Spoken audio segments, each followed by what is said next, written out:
What's up mga confit? Ito nga pala yung pinakabagong colorway ng Sabrina 3 na tinatawag na gamer.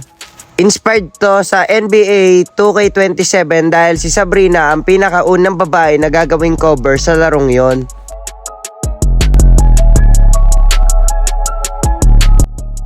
Ito nga pala yung itsura ng Sabrina 3 gamer nung sinukat natin. Magaan at maganda din yung support ng padding at syempre pwede ito pang outdoor court mga ka-onfit. Isa pa nga pala sa nagustuhan ko dito mga ka-onfit ay yung swoosh niya, napakaangas, pinaghalong violet at neon green. Nandito nga pala tayo sa Titan Conrad, dito nga pala natin binili yung Sabrina 3.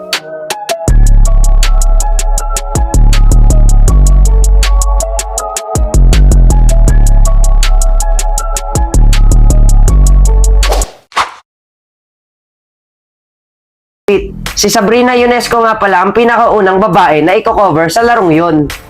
Kaya nga mga confit, hindi na ako nagdalawang isip na bilhin to. Lalo na yung neon vibes na kulay nito.